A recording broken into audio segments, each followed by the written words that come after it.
Hello guys and welcome to SteveKnows. We are going over some virtual reality news stories such as anime coming to virtual reality. We've got Beatsaber in augmented reality. We've got new games, tons of new updates.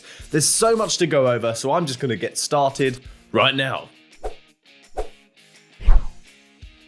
So you may have heard that Bigscreen recently had an update where we are now able to rent movies. Movies are available for rental for us to watch in our own big personal cinema. And also there are events so people can get together, socialize, and enjoy content up on the big screen. Well, now it seems we're getting even more than that from Bigscreen with a partnership between them and Funimation, one of the leading providers of anime. So this will allow you to stream animes on the big screen such as Akira, the classic, Your Name, My Hero Academia, and so many more. These rentals will start from $3.99, but you'll get to watch them on an IMAX level screen with your friends in your own private social room. And what's also great about if you're watching this on the Oculus Quest is the sharp lines and bold colors on that OLED screen. Mwah, is going to look fantastic. And it couldn't have come at a better time with anime growing, being as big as it's ever been with a massive community behind it. So hopefully it can bring us all together during these hard times. A little story now on virtual desktop from Guy Godin. Thank you, my friend.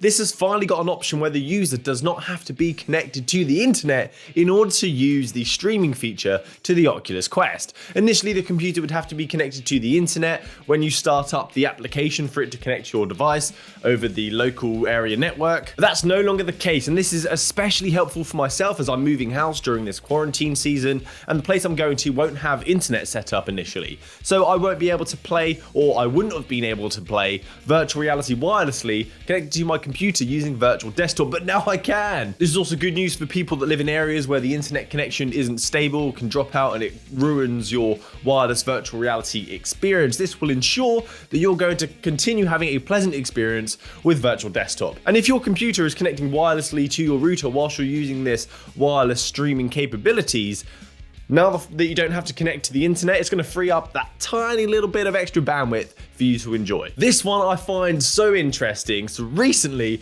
we got Tetris Effect coming to the Oculus Quest, which is just a revamp of the classic old school game released in 1984 and is still going. But this Tetris Effect doesn't really make much use of the virtual reality capabilities. So this game is a staple title. It's been shown off through generations and generations, but now we're finally seeing a very different take on it that is making use of the virtual reality capabilities, and that is in a game called Battle Blocks. This is a player versus player puzzle game of Tetris, but again with a twist where it's three-dimensional instead. So blocks will appear to your right and you'll have to grab them and place them in a three-dimensional grid, which is a 4x4 block in front of you. And this is going to add so much complexity to the game, because now when you grab a block, you can place it in 3 dimensions. You're no longer looking at that 2D screen, so you're going to have to be even more strategic, and with the time pressure of you facing off against someone, it sounds intense. It'll be great to see this in something like the Tetris World Championships. It might make that a little bit more interesting, even though I did end up watching the final. And of course, like Tetris, when you've completed a layer, it will disappear, you'll earn points, and you'll have more space to put down shapes.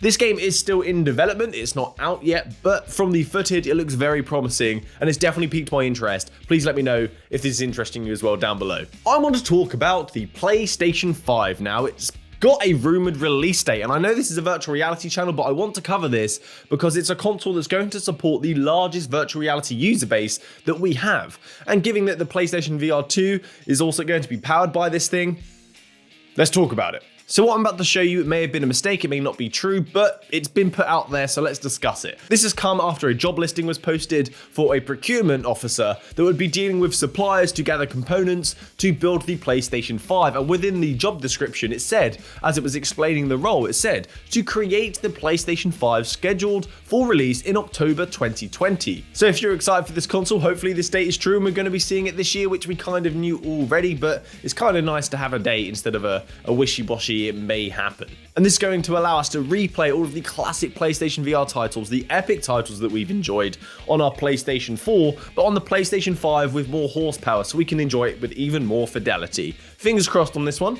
Yes, we have a date for Iron Man virtual reality, and I really hope we don't get another delay. This is going to be the last date, because it's been delayed twice. I played this game in EGX 2019, and it was so good. I really enjoyed it, even with the PlayStation VR's limited tracking. It really does control like you're inside one of the Mark II or whatever one that you're using in this game. This title is a Sony exclusive, but with the partnership between Oculus and Sony right now, where they're sharing exclusives, I hope that this is going to come to the PC platform for us to enjoy. So if you're excited for this game, expect it to be released on July the 3rd, about 7 weeks to go. I can't wait, it's such a good game. Augmented reality Beatsaber. With the rise of AR content and AR devices, and with experts expecting AR to take over virtual reality, and virtual reality is also seeming to adopt augmented reality as a medium as well, this VR, AR kind of combination we're getting, it makes me wonder, what kind of games would we be getting? What can we enjoy in AR? Well, someone has created a concept for AR Beatsaber. Thank you to Push Matrix for showing this content to us. I'll put their Twitter handle down here so you can find them on Twitter. So they created something where a person is sitting on a plane and it's supposed to represent a user wearing an augmented reality headset. And you can see on the ends of their fingers, they've got Beatsaber wands and they've got blocks coming towards them and they slice them with their fingers. And you can see all the debris left on the seat. That bit I love, just wiping all the debris off the seat. But what's great about this is it's on your fingertips. The movements are very small. And with augmented reality kind of content, it's supposed to be or will be used more than likely in public spaces. That's a very fitting concept. The movement isn't as lavish as the virtual reality Beatsaber where your arms are flinging like crazy. It's just small little flicks slicing the blocks. So I think this is a very well thought out augmented reality Beatsaber concept, showing off what the game could look like in augmented reality. And I would not be surprised if we see this, because Beatsaber is just an easy to grasp game. And if we've got newcomers to AR and VR, which they're expecting, this is going to be a great fit.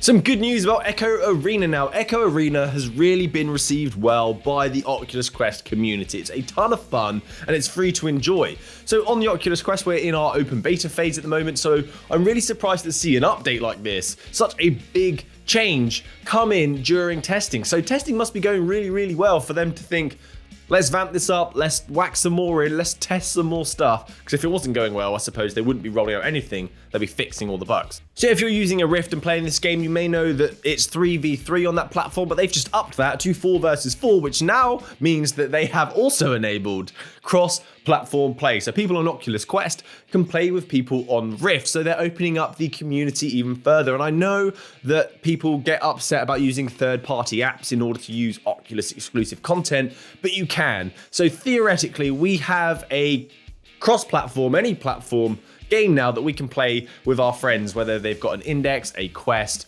a Rift, or a Vive Cosmos, if someone has one. A celebration is in order for SideQuest hitting 1 million downloads within a year. This platform has been growing exponentially since launch, and I don't think Oculus can ignore the power this platform has now. I'm really grateful to the extent that they have allowed SideQuest to operate as it brings developer and community even closer. And since Oculus are implementing that quality first policy, it allows us to try that more experimental content to see what's possible, what's out there, what's in development. And we've got some of the greatest games that we've played from this platform. So well done to the curators and the moderators of SideQuest, and thank you Oculus for allowing this, because this is a very important part of the Oculus Quest ecosystem now. And the last one now is around Supernatural. The Oculus Quest fitness subscription title has received a reduction, shock horror.